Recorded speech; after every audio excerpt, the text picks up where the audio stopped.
ಇವತ್ತಿನ ದಿನಾಂಕ 20/11/2025. ಪ್ರಾರ್ಥ ಮುರಳಿ ಬಾಪ್ದಾದ ಮಧುಬನ. ಮಧುರ ಮಕ್ಕಳೇ, ನೀವು ಮಕ್ಕಳಿಗೆ ಶಾಂತಿ ಮತ್ತು ಸುಖದ ಆಸ್ತಿಯನ್ನು ಕೊಡಲು ತಂದೆಯು ಬಂದಿದ್ದಾರೆ. ನಿಮ್ಮ ಸ್ವಧರ್ಮವೇ ಶಾಂತಿಯಾಗಿದೆ. ಆದ್ದರಿಂದ ನೀವು ಶಾಂತಿಗಾಗಿ ಅಲೆದಾಡುವುದಿಲ್ಲ. ಪ್ರಶ್ನೆ: ಈಗ ನೀವು ಮಕ್ಕಳು 21 ಜನ್ಮಗಳಿಗಾಗಿ ಅಕೂಟ ಖಜಾನೆಗಳಲ್ಲಿ ತುಲಾಭಾರ ಮಾಡಲು ಯೋಗ್ಯರಾಗುತ್ತೀರಿ. ಏಕೆ? ಉತ್ತರ: ಏಕೆಂದರೆ ಯಾವಾಗ ತಂದೆಯು ಹೊಸ ಸೃಷ್ಟಿಯನ್ನು ರಚಿಸುತ್ತಾರೆಯೋ ಆಗ ನೀವು ಮಕ್ಕಳು ಅವರಿಗೆ ಸಹಯೋಗಿಗಳಾಗುತ್ತೀರಿ. ತಮ್ಮದೆಲ್ಲವನ್ನು ಅವರ ಕಾರ್ಯದಲ್ಲಿ ಸಫಲ ಮಾಡುತ್ತೀರಿ. ಆದ್ದರಿಂದ ಅದಕ್ಕೆ ಪ್ರತಿಫಲವಾಗಿ ತಂದೆಯು 21 ಜನ್ಮಗಳಿಗಾಗಿ ನಿಮ್ಮನ್ನು ಅಕೂಟ ಖಜಾನೆಗಳಲ್ಲಿ ಈ ರೀತಿ ತುಲಾಭಾರ ಮಾಡುತ್ತಾರೆ. ನಿಮ್ಮ ಬಳಿ ಎಂದೂ ಧನವು ಖಾಲಿಯಾಗುವುದಿಲ್ಲ, ದುಃಖವೂ ಬರುವುದಿಲ್ಲ, ಅಕಾಲ ಮೃತ್ಯುವೂ ಆಗುವುದಿಲ್ಲ. ಗೀತೆ. ನನಗೆ ಆಶ್ರಯ ನೀಡುವವರು. ಓಂ ಶಾಂತಿ.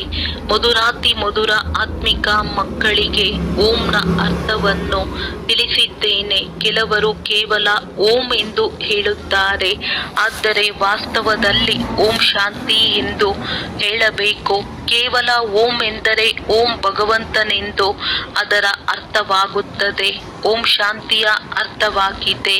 ನಾನಾತ್ಮನು ಶಾಂತ ಸ್ವರೂಪನಾಗಿದ್ದೇನೆ. ನಾವಾತ್ಮರಾಗಿದ್ದೇವೆ. ಇದು ನನ್ನ ಶರೀರವಾಗಿದೆ. ಮೊದಲಿಗೆ ಆತ್ಮ, ನಂತರ ಶರೀರ. ಆತ್ಮವು ಶಾಂತ ಸ್ವರೂಪನಾಗಿದೆ. ಅದರ ನಿವಾಸ ಸ್ಥಾನವು ಶಾಂತಿಧಾಮವಾಗಿದೆ. ಬಾಕಿ ಯಾವುದೇ ಕಾಡಿನಲ್ಲಿ ಹೋದರೆ ಸತ್ಯ ಶಾಂತಿ ಸಿಗುವುದಿಲ್ಲ. ಯಾವಾಗ ಮನೆಗೆ ಹೋಗುತ್ತೀರೋ ಆಗಲೇ ಸತ್ಯವಾದ ಶಾಂತಿ ಸಿಗುತ್ತದೆ. ಎರಡನೆಯದಾಗಿ, ಎಲ್ಲಿ ಅಶಾಂತಿ ಇದೆಯೋ ಅಲ್ಲಿಯೇ ಶಾಂತಿಯನ್ನು ಬಯಸುತ್ತಾರೆ. ಈ ಅಶಾಂತಿಯ ದುಃಖಧಾಮವು ವಿನಾಶವಾದ ಮೇಲೆ ಶಾಂತಿ ಸ್ಥಾಪನೆಯಾಗುವುದು. ನೀವು ಮಕ್ಕಳಿಗೆ ಶಾಂತಿಯ ಆಸ್ತಿಯು ಸಿಗುವುದು. ಅಲ್ಲಿ ಮನೆಯಲ್ಲಾಗಲಿ ಹೊರಗಡೆ ರಾಜಧಾನಿಯಲ್ಲಾಗಲಿ ಅಶಾಂತಿ ಇರುವುದಿಲ್ಲ. ಅದಕ್ಕೆ ಶಾಂತಿಯ ರಾಜ್ಯವೆಂದು ಹೇಳಲಾಗುತ್ತದೆ. ಇಲ್ಲಿ ಅಶಾಂತಿಯ ರಾಜ್ಯವಾಗಿದೆ, ಏಕೆಂದರೆ ರಾವಣ ರಾಜ್ಯವಿದೆ. ಸತ್ಯಯುಗವು ಈಶ್ವರನಿಂದ ಸ್ಥಾಪಿಸಲ್ಪಟ್ಟಿರುವ ರಾಜ್ಯವಾಗಿದೆ. ಮತ್ತೆ ದ್ವಾಪರದ ನಂತರ ಆಸುರಿ ರಾಜ್ಯವಾಗುತ್ತದೆ. ಅಸುರರಿಗೆಂದು ಶಾಂತಿ ಇರುವುದಿಲ್ಲ. ಮನೆಯಲ್ಲಿ, ಅಂಗಡಿಯಲ್ಲಿ, ಎಲ್ಲಿ ನೋಡಿದರೂ ಅಶಾಂತಿಯೇ ಅಶಾಂತಿ ಇರುತ್ತದೆ. ಪಂಚವಿಕಾರ ರೂಪಿ ರಾವಣನು ಅಶಾಂತಿಯನ್ನು ಹರಡುತ್ತಾನೆ. ರಾವಣನೆಂದರೇನು ಎಂದು ಯಾವುದೇ ವಿದ್ವಾಂಸ, ಪಂಡಿತ ಮೊದಲಾದವರು ತಿಳಿದುಕೊಂಡಿಲ್ಲ. ನಾವು ವರ್ಷವೂ ಏಕೆ ರಾವಣನನ್ನು ಸುಡುತ್ತೇವೆಂದು ತಿಳಿದುಕೊಂಡಿಲ್ಲ. ಸತ್ಯ ತ್ರೇತಾಯುಗದಲ್ಲಿ ಈ ರಾವಣನಿರುವುದೇ ಇಲ್ಲ. ಅದು ದೈವಿ ರಾಜ್ಯವಾಗಿದೆ. ಈಶ್ವರ ತಂದೆಯು ನಿಮ್ಮ ಮೂಲಕ ದೈವಿ ರಾಜ್ಯದ ಸ್ಥಾಪನೆ ಮಾಡುತ್ತಾರೆ. ಅವರೊಬ್ಬರೇ ಮಾಡುವುದಿಲ್ಲ. ನೀವು ಮಧುರಾತಿ ಮಧುರ ಮಕ್ಕಳು ಈಶ್ವರನಿಗೆ ಸಹಯೋಗಿಗಳಾಗುತ್ತೀರಿ. ಮೊದಲು ರಾವಣನಿಗೆ ಸಹಯೋಗಿಗಳಾಗಿದ್ದೀರಿ. ಈಗ ಈಶ್ವರನು ಬಂದು ಸರ್ವರ ಸದ್ಗತಿ ಮಾಡುತ್ತಿದ್ದಾರೆ. ಸುಖ, ಶಾಂತಿ, ಪವಿತ್ರತೆಯನ್ನು ಸ್ಥಾಪನೆ ಮಾಡುತ್ತಾರೆ. ಈಗ ನೀವು ಮಕ್ಕಳಿಗೆ ಜ್ಞಾನದ 3ನೆಯ ನೇತ್ರವೂ ಸಿಕ್ಕಿದೆ. ಸತ್ಯ ತ್ರೇತಾಯುಗದಲ್ಲಿ ದುಃಖದ ಮಾತಿರುವುದಿಲ್ಲ. ಅಲ್ಲಿ ಗ್ಲಾನಿಯನ್ನು ಮಾಡುವುದಿಲ್ಲ. ಕೆಟ್ಟ ಪದಾರ್ಥಗಳನ್ನು ತಿನ್ನುವುದಿಲ್ಲ. ಇಲ್ಲಂತೂ ನೋಡಿ, ಎಷ್ಟೊಂದು ಕೆಟ್ಟ ಪದಾರ್ಥಗಳನ್ನು ತಿನ್ನುತ್ತಾರೆ. ಕೃಷ್ಣನಿಗೆ ಗೋವುಗಳು ಬಹಳ ಪ್ರಿಯವಾಗಿದ್ದವೆಂದು ತೋರಿಸುತ್ತಾರೆ. ಕೃಷ್ಣನು ಗೊಲ್ಲನಾಗಿದ್ದನು, ಗೋವುಗಳ ಪಾಲನೆ ಮಾಡುತ್ತಿದ್ದನೆಂದಲ್ಲ. ಅಲ್ಲಿನ ಗೋವುಗಳು ಮತ್ತು ಇಲ್ಲಿನ ಗೋವುಗಳಲ್ಲಿ ಬಹಳ ಅಂತರವಿದೆ. ಅಲ್ಲಿನ ಹಸುಗಳು ಬಹಳ ಸತೋಪ್ರಧಾನ, ಸುಂದರವಾಗಿರುತ್ತವೆ. ಹೇಗೆ ದೇವತೆಗಳು ಸುಂದರರಾಗಿದ್ದರೋ ಅದೇ ರೀತಿ ಹಸುಗಳು ಸುಂದರವಾಗಿರುತ್ತವೆ. ನೋಡಿದೊಡನೆಯೇ ಬಹಳ ಖುಷಿಯಾಗಿ ಬಿಡುತ್ತದೆ. ಅದು ಸ್ವರ್ಗ, ಇದು ನರಕವಾಗಿದೆ. ಎಲ್ಲರೂ ಸ್ವರ್ಗವನ್ನು ನೆನಪು ಮಾಡುತ್ತಾರೆ. ಸ್ವರ್ಗ ಮತ್ತು ನರಕದಲ್ಲಿ ರಾತ್ರಿ ಹಗಲಿನ ಅಂತರವಿದೆ. ರಾತ್ರಿಯಲ್ಲಿ ಅಂಧಕಾರವು, ದಿನದಲ್ಲಿ ಪ್ರಕಾಶತೆಯೂ ಇರುತ್ತದೆ. ಬ್ರಹ್ಮನ ದಿನವೆಂದರೆ ಬ್ರಹ್ಮ ವಂಶಿಗಳ ದಿನವಾಯಿತು. ಮೊದಲು ನೀವು ಸಹ ಘೋರ ಅಂಧಕಾರ ರಾತ್ರಿಯಲ್ಲಿದ್ದೀರಿ. ಮಹಾತ್ಮ ಮೊದಲಾದವರನ್ನು ಚಿನ್ನದಲ್ಲಿ ತುಲಾಭಾರ ಮಾಡುತ್ತಾರೆ, ಏಕೆಂದರೆ ಶಾಸ್ತ್ರಗಳ ವಿದ್ವಾಂಸರಾಗಿದ್ದಾರೆ. ಅವರಿಗೆ ಏಕೆ ಇಷ್ಟೊಂದು ಪ್ರಭಾವವಿದೆ? ಇದನ್ನು ತಂದೆಯು ತಿಳಿಸಿದ್ದಾರೆ. ವೃಕ್ಷದಲ್ಲಿ ಹೊಸ ಹೊಸ ಎಲೆಗಳು ಬಂದಾಗ ಸತೋ ಪ್ರಧಾನವಾಗಿರುತ್ತದೆಯೋ ಹಾಗೆಯೇ ಆತ್ಮವು ಹೊಸದಾಗಿ ಮೇಲಿನಿಂದ ಬಂದಾಗ ಅವಶ್ಯವಾಗಿ ಅಲ್ಪಕಾಲಕ್ಕಾಗಿ ಅವರ ಪ್ರಭಾವವಿರುತ್ತದೆ. ಚಿನ್ನ ಅಥವಾ ವಜ್ರಗಳಲ್ಲಿ ಅವರನ್ನು ತುಲಾಭಾರ ಮಾಡುತ್ತಾರೆ. ಆದರೆ ಇದೆಲ್ಲವೂ ಸಮಾಪ್ತಿಯಾಗುವುದು. ಮನುಷ್ಯರ ಬಳಿ ಎಷ್ಟೊಂದು ಲಕ್ಷಾಂತರ ಮನೆಗಳಿವೆ, ನಾವಂತೂ ಬಹಳ ಸಾಹುಕಾರರಾಗಿದ್ದೇವೆಂದು ತಿಳಿಯುತ್ತಾರೆ. ಆದರೆ ನಿಮಗೆ ತಿಳಿದಿದೆ, ಈ ಸಾಹುಕಾರತನವು ಇನ್ನೂ ಸ್ವಲ್ಪವೇ ಸಮಯವಿರುವುದು. ಇದೆಲ್ಲವೂ ಮಣ್ಣು ಪಾಲಾಗಲಿದೆ. ಕೆಲವರದ್ದು ಮಣ್ಣು ಪಾಲಾಗುವುದು, ಇನ್ನು ಕೆಲವರದ್ದು ಸುಟ್ಟು ಹೋಗುವುದು. ತಂದೆಯು ಸ್ವರ್ಗ ಸ್ಥಾಪನೆ ಮಾಡುತ್ತಾರೆ. ಅದರಲ್ಲಿ ಯಾರು ಸಫಲ ಮಾಡಿಕೊಳ್ಳುವರೋ ಅವರಿಗೆ 21 ಜನ್ಮಗಳಿಗಾಗಿ ವಜ್ರ ವೈಡೂರ್ಯಗಳ ಮೆಹಲುಗಳು ಸಿಗುತ್ತವೆ. ಇಲ್ಲಂತೂ 1 ಜನ್ಮಕ್ಕಾಗಿ ಸಿಗುತ್ತದೆ. ಅಲ್ಲಿ ನಿಮ್ಮದ್ದು 21 ಜನ್ಮಗಳವರೆಗೆ ನಡೆಯುತ್ತದೆ. ಈ ಕಣ್ಣುಗಳಿಂದ ಏನೆಲ್ಲವನ್ನೂ ನೋಡುತ್ತೀರೋ ಶರೀರ ಸಹಿತವಾಗಿ ಎಲ್ಲವೂ ಭಸ್ಮವಾಗುವುದು. ನೀವು ಮಕ್ಕಳಿಗೆ ದಿವ್ಯ ದೃಷ್ಟಿಯ ಮೂಲಕ ಸಾಕ್ಷಾತ್ಕಾರವೂ ಆಗುತ್ತದೆ. ವಿನಾಶವಾದ ನಂತರ ಈ ಲಕ್ಷ್ಮೀನಾರಾಯಣರ ರಾಜ್ಯ ಬರುವುದು. ನಾವು ನಮ್ಮ ರಾಜ್ಯ ಭಾಗ್ಯವನ್ನು ಪುನಃ ಸ್ಥಾಪನೆ ಮಾಡುತ್ತಿದ್ದೇವೆ. 21 ಪೀಳಿಗೆಗಳು ರಾಜ್ಯ ಮಾಡಿದ್ದೆವು. ನಂತರ ರಾವಣನ ರಾಜ್ಯ ನಡೆಯಿತು. ಈಗ ಪುನಃ ತಂದೆಯು ಬಂದಿದ್ದಾರೆಂದು ನೀವು ತಿಳಿದುಕೊಂಡಿದ್ದೀರಿ. ಭಕ್ತಿ ಮಾರ್ಗದಲ್ಲಿ ಎಲ್ಲರೂ ತಂದೆಯನ್ನೇ ನೆನಪು ಮಾಡುತ್ತಾರೆ. ಗಾಯನವೂ ಇದೆ. ದುಃಖದಲ್ಲಿ ಎಲ್ಲರೂ ಸ್ಮರಣೆ ಮಾಡುವರು, ಸುಖದಲ್ಲಿ ಯಾರೂ ಮಾಡುವುದಿಲ್ಲ. ತಂದೆಯು ಸುಖದ ಆಸ್ತಿಯನ್ನು ಕೊಡುತ್ತಾರೆ. ನಂತರ ನೆನಪು ಮಾಡುವ ಅವಶ್ಯಕತೆ ಇರುವುದಿಲ್ಲ. ನೀವು ಮಾತಾಪಿತಾ ಹೇಗೆ ತಮ್ಮ ಮಕ್ಕಳಿಗೆ ತಂದೆ ತಾಯಿಯಾಗಿರುತ್ತಾರೆ, ಹಾಗೆಯೇ ಇದು ಪಾರಲೌಕಿಕ ಪಿತರ ಮಾತಾಗಿದೆ. ಈಗ ನೀವು ಈ ಲಕ್ಷ್ಮೀನಾರಾಯಣರಾಗಲು ಓದುತ್ತೀರಿ. ಶಾಲೆಯಲ್ಲಿ ಮಕ್ಕಳು ಬಹಳ ಚೆನ್ನಾಗಿ ತೇರ್ಗಡೆಯಾದರೆ ಅವರ ಶಿಕ್ಷಕರಿಗೆ ಬಹುಮಾನ ಸಿಗುತ್ತದೆ. ನೀವೀಗ ನಿಮ್ಮ ಶಿಕ್ಷಕರಿಗೆ ಯಾವ ಬಹುಮಾನ ಕೊಡುವಿರಿ? ನೀವಂತೂ ಅವರನ್ನು ಚಮತ್ಕಾರದಿಂದ ತಮ್ಮ ಮಗುವನ್ನಾಗಿ ಮಾಡಿಕೊಳ್ಳುತ್ತೀರಿ. ಕೃಷ್ಣನ ಬಾಯಲ್ಲಿ ಅವರ ತಾಯಿಯು ಬೆಣ್ಣೆಯ ಗೋಲವನ್ನು ನೋಡಿದಳೆಂದು ತೋರಿಸುತ್ತಾರೆ. ಕೃಷ್ಣನಂತೂ ಸತ್ಯಯುಗದಲ್ಲಿ ಜನ್ಮ ಪಡೆದನು. ಕೃಷ್ಣನು ಹಾಗೆ ಬೆಣ್ಣೆ ತಿನ್ನುವ ಮಾತಿಲ್ಲ. ಅವನು ವಿಶ್ವದ ಮಾಲೀಕನಾಗಿದ್ದಾನೆ. ಅಂದ ಮೇಲೆ ಇದು ಯಾವ ಸಮಯದ ಮಾತಾಗಿದೆ? ಇದು ಈಗಿನ ಸಂಗಮದ ಮಾತಾಗಿದೆ.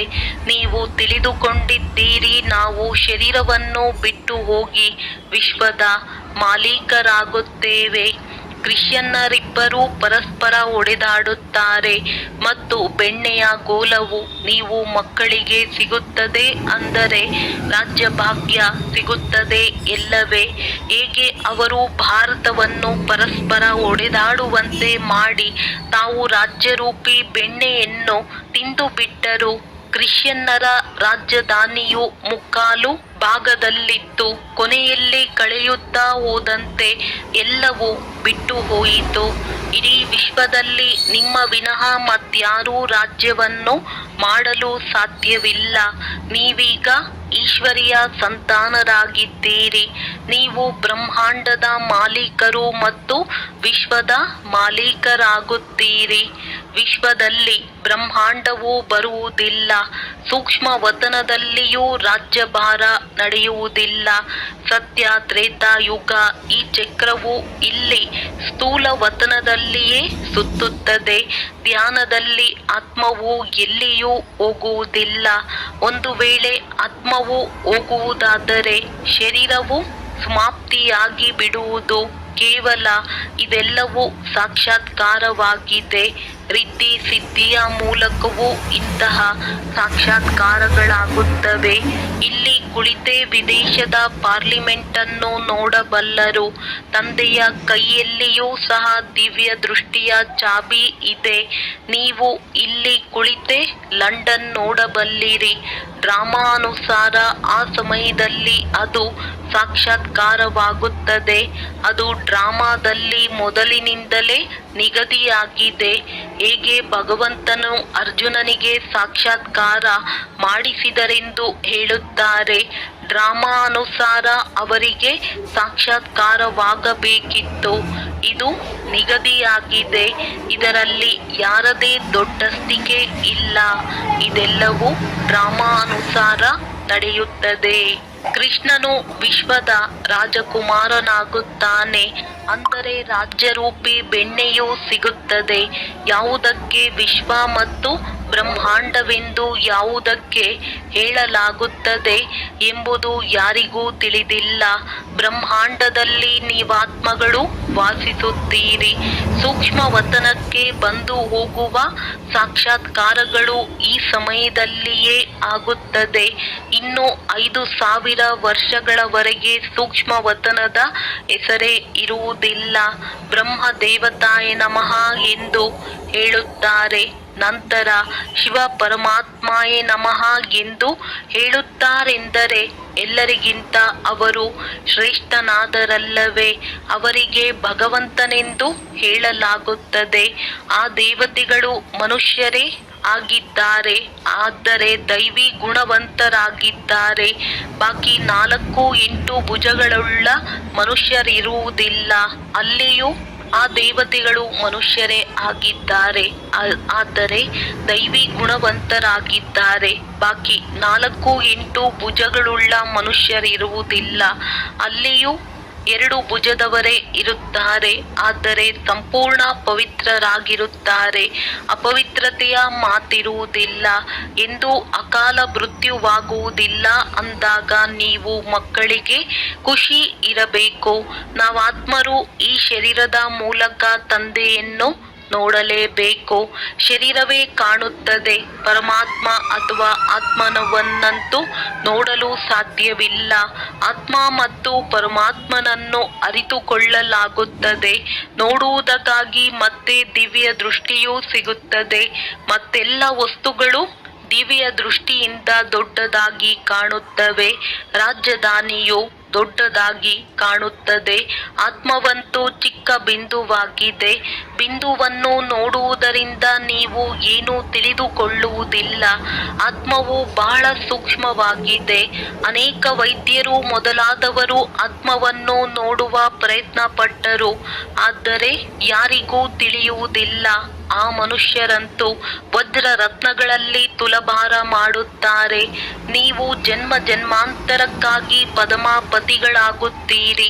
ನಿಮಗೆ ಯಾವುದೇ ಹೊರಗಿನ ಆಡಂಬರವಿಲ್ಲ. ಸಾಧಾರಣ ರೀತಿಯಲ್ಲಿ ಈ ರಥದಲ್ಲಿ ಕುಳಿತು ತಂದೆಯು ಓದಿಸುತ್ತಾರೆ. ಇವರ ಹೆಸರಾಗಿದೆ ಭಗೀರಥ. ಇದು ಹಳೆಯ ಪತಿತ ರಥವಾಗಿದ್ದು ಇದರಲ್ಲಿ ತಂದೆಯು ಬಂದು ಶ್ರೇಷ್ಠಾತಿ ಶ್ರೇಷ್ಠ ಸೇವೆ ಮಾಡುತ್ತಾರೆ. ತಂದೆಯು ತಿಳಿಸುತ್ತಾರೆ, ನನಗಂತೂ ನನ್ನದೇ ಆದ ಶರೀರವಿಲ್ಲ. ನಾನು ಪ್ರೇಮ ಸಾಗರ ಆಗಿದ್ದೇನೆ. ಅಂದ ಮೇಲೆ ನಿಮಗೆ ಆಸ್ತಿಯನ್ನು ಹೇಗೆ ಕೊಡಲಿ? ಮೇಲಿನಿಂದಂತೂ ಕೊಡಲು ಸಾಧ್ಯವಿಲ್ಲ. ಅಥವಾ ಪ್ರೇರಣೆಯಿಂದ ಓದಿಸುತ್ತೇನೆಯೇ? ಅವಶ್ಯವಾಗಿ ಇಲ್ಲಿಯೇ ಬರಬೇಕಾಗುತ್ತದೆ. ಭಕ್ತಿ ಮಾರ್ಗದಲ್ಲಿ ನನ್ನನ್ನು ಪೂಜಿಸುತ್ತಾರೆ. ಎಲ್ಲರಿಗೆ ನಾನು ಪ್ರಿಯನಾಗುತ್ತೇನೆ. ಗಾಂಧಿ, ನೆಹರು ಮೊದಲಾದವರ ಚಿತ್ರಗಳು ಪ್ರಿಯವೆನಿಸುತ್ತವೆ. ಅವರ ಶರೀರವನ್ನು ನೆನಪು ಮಾಡುತ್ತಾರೆ. ಆತ್ಮವು ಅವಿನಾಶಿಯಾಗಿದೆ. ಅದಂತೂ ಹೋಗಿ ಇನ್ನೊಂದು ಜನ್ಮವನ್ನು ಪಡೆದುಕೊಂಡಿತು. ಬಾಕಿ ವಿನಾಶಿ ಚಿತ್ರವನ್ನು ನೆನಪು ಮಾಡುತ್ತಾರೆ. ಅಂದ ಮೇಲೆ ಅದು ಭೂತ ಪೂಜೆಯಾಯಿತಲ್ಲವೇ? ಸಮಾಧಿಯನ್ನು ಮಾಡಿ ಅದರ ಮೇಲೆ ಹೂಗಳನ್ನಾಕುತ್ತಾರೆ. ಇದು ನೆನಪಾರ್ಥವಾಗಿದೆ. ಶಿವನಿಗೆ ಎಷ್ಟೊಂದು ಮಂದಿರಗಳಿವೆ. ಎಲ್ಲದಕ್ಕಿಂತ ಹೆಚ್ಚಿನ ನೆನಪಾರ್ಥವು ತಂದೆಯದಾಗಿದೆ ಎಲ್ಲವೇ? ಸೋಮನಾಥ ಮಂದಿರದ ಗಾಯನವಿದೆ. ಮೊಹಮ್ಮದ್ ಗಜ್ನಿಯು ಬಂದು ಲೂಟಿ ಮಾಡಿಕೊಂಡು ಹೋದನು. ನಿಮ್ಮ ಬಳಿ ಬಹಳ ಧನವಿತ್ತು. ತಂದೆಯು ನೀವು ಮಕ್ಕಳನ್ನು ರತ್ನಗಳಲ್ಲಿ ತುಲಭಾರ ಮಾಡುತ್ತಾರೆ, ಸ್ವಯಂವನ್ನು ತುಲಭಾರ ಮಾಡಿಸಿಕೊಳ್ಳುವುದಿಲ್ಲ. ನಾನು ಇಷ್ಟು ಧನವಂತನಾಗುವುದಿಲ್ಲ, ನಿಮ್ಮನ್ನೇ ಮಾಡುತ್ತೇನೆ. ಅವರನ್ನಂತೂ ಇಂದು ತುಲಭಾರ ಮಾಡುತ್ತಾರೆ, ನಾಳೆ ಅವರು ಮರಣ ಹೊಂದಲೂಬಹುದು. ಹಣವೇನೂ ಕೆಲಸಕ್ಕೆ ಬರುವುದಿಲ್ಲ. ಆದ್ದರಿಂದ ನಿಮ್ಮನ್ನು ತಂದೆಯು ಅಕೂಟ ಖಜಾನೆಗಳಲ್ಲಿ ಈ ರೀತಿ ತುಲಭಾರ ಮಾಡುತ್ತಾರೆ. ಅದು 21 ಜನ್ಮಗಳವರೆಗೆ ಜೊತೆ ಇರುತ್ತದೆ. ಅದು ಒಂದು ವೇಳೆ ಶ್ರೀಮತದಂತೆ ನಡೆದಾಗ ಮಾತ್ರ. ಅಲ್ಲಿ ದುಃಖದ ಹೆಸರಿರುವುದಿಲ್ಲ ಎಂದು ಅಕಾಲ ಮೃತ್ಯುವಾಗುವುದಿಲ್ಲ. ಮೃತ್ಯುವಿಗೆ ಹೆದರುವುದಿಲ್ಲ. ಇಲ್ಲಿ ಎಷ್ಟೊಂದು ಹೆದರುತ್ತಾರೆ, ಅಳುತ್ತಾರೆ. ನಾವು ಹೋಗಿ ರಾಜಕುಮಾರರಾಗುತ್ತೇವೆಂದು ನಿಮಗೆ ಎಷ್ಟೊಂದು ಖುಷಿಯಾಗುತ್ತದೆ. ಜಾದೂಗರ್, ರತ್ನಾಗರ್, ಸೌದಾಗರನೆಂದು ಶಿವ ಪರಮಾತ್ಮನಿಗೆ ಹೇಳಲಾಗುತ್ತದೆ. ನಿಮಗೂ ಸಾಕ್ಷಾತ್ಕಾರ ಮಾಡಿಸುತ್ತಾರೆ. ಈ ರೀತಿ ರಾಜಕುಮಾರರಾಗುತ್ತೀರಿ ಎಂದು.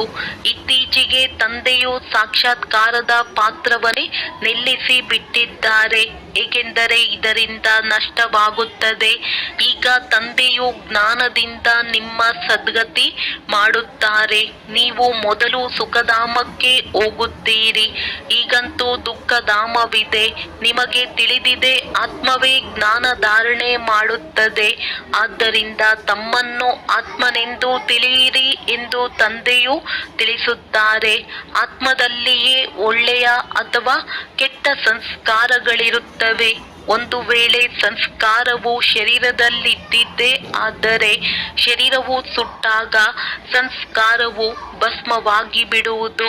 ಶಿವ ತಂದೆಯೇ ನಾವಾತ್ಮರು ಈ ಶರೀರದ ಮೂಲಕ ಓದುತ್ತೇವೆಂದು ನೀವು ಹೇಳುತ್ತೀರಿ. ಹೊಸ ಮಾತಲ್ಲವೇ? ನಾವಾತ್ಮಗಳಿಗೆ ಶಿವ ತಂದೆಯು ಓದಿಸುತ್ತಾರೆ. ಇದನ್ನು ಪಕ್ಕಾ ನೆನಪು ಮಾಡಿ. ಅವರು ನಾವೆಲ್ಲ ಆತ್ಮರಿಗೆ ತಂದೆಯೂ ಆಗಿದ್ದಾರೆ, ಶಿಕ್ಷಕನೂ ಆಗಿದ್ದಾರೆ. ಸ್ವಯಂ ತಂದೆಯೇ ತಿಳಿಸುತ್ತಾರೆ, ನನಗೆ ನನ್ನದೇ ಆದ ಶರೀರವಿಲ್ಲ, ನಾನೂ ಸಹ ಆತ್ಮನಾಗಿದ್ದೇನೆ. ಆದರೆ ನನಗೆ ಪರಮಾತ್ಮನೆಂದು ಹೇಳಲಾಗುತ್ತದೆ. ಆತ್ಮವೇ ಎಲ್ಲವನ್ನು ಮಾಡುತ್ತದೆ. ಬಾಕಿ ಶರೀರಗಳ ಹೆಸರುಗಳು ಬದಲಾಗುತ್ತವೆ. ಆತ್ಮವು ಆತ್ಮವೇ ಆಗಿದೆ. ನಾನು ಪರಮ ಆತ್ಮನು ನಿಮ್ಮ ತರಹ ಪುನರ್ಜನ್ಮವನ್ನು ತೆಗೆದುಕೊಳ್ಳುವುದಿಲ್ಲ. ಡ್ರಾಮಾದಲ್ಲಿ ನನ್ನ ಪಾತ್ರವೇ ಹೀಗಿದೆ. ನಾನು ಇವರಲ್ಲಿ ಪ್ರವೇಶ ಮಾಡಿ ತಿಳಿಸುತ್ತಿದ್ದೇನೆ. ಆದ್ದರಿಂದ ಇವರಿಗೆ ಭಾಗ್ಯಶಾಲಿ ರಥವೆಂದು ಹೇಳಲಾಗುತ್ತದೆ. ಇದಕ್ಕೆ ಹಳೆಯ ಪಾದರಕ್ಷೆ ಎಂದು ಹೇಳುತ್ತಾರೆ. ಶಿವ ತಂದೆಯು ಈ ಹಳೆಯ ಪಾದರಕ್ಷೆಯನ್ನು ಧರಿಸಿದ್ದಾರೆ. ತಂದೆಯು ತಿಳಿಸುತ್ತಾರೆ, ನಾನು ಇವರಲ್ಲಿ ಬಹಳ ಜನ್ಮಗಳ ಅಂತಿಮದಲ್ಲಿ ಪ್ರವೇಶಿಸುತ್ತೇನೆ. ಮೊದಲು ಇವರೇ ಆಗುತ್ತಾರೆ. ತತತ್ವಂ. ತಂದೆಯು ತಿಳಿಸುತ್ತಾರೆ, ನೀವಂತೂ ಯುವಕರಾಗಿದ್ದೀರಿ. ನನಗಿಂತಲೂ ಹೆಚ್ಚಿನದಾಗಿ ಓದಿ ಶ್ರೇಷ್ಠ ಪದವಿಯನ್ನು ಪಡೆಯಿರಿ. ಆದರೆ ನನ್ನ ಜೊತೆ ತಂದೆ ಇದ್ದಾರೆ. ಆದ್ದರಿಂದ ನನಗೆ ಗಳಿಗೆಗೂ ಅವರ ನೆನಪು ಬರುತ್ತದೆ. ತಂದೆಯು ನನ್ನ ಜೊತೆಯಲ್ಲಿಯೇ ಮಲಗುತ್ತಾರೆ. ಆದರೆ ತಂದೆಯು ನನ್ನನ್ನು ಆಲಿಂಗನ ಮಾಡಲು ಸಾಧ್ಯವಿಲ್ಲ. ನಿಮ್ಮನ್ನು ಆಲಿಂಗನ ಮಾಡಿಕೊಳ್ಳುತ್ತಾರೆ. ನೀವು ಭಾಗ್ಯಶಾಲಿಗಳಲ್ಲವೇ? ಶಿವ ತಂದೆಯು ಯಾವ ಶರೀರವನ್ನು ಆಧಾರವಾಗಿ ತೆಗೆದುಕೊಂಡಿದ್ದಾರೆಯೋ ಅವರನ್ನು ನೀವು ಆಲಿಂಗನ ಮಾಡುತ್ತೀರಿ. ನಾನು ಹೇಗೆ ಮಾಡಲಿ? ನನಗಂತೂ ಈ ಅದೃಷ್ಟವೂ ಇಲ್ಲ. ಆದ್ದರಿಂದ ನೀವು ಭಾಗ್ಯಶಾಲಿ ನಕ್ಷತ್ರಗಳೆಂದು ಗಾಯನವಿದೆ.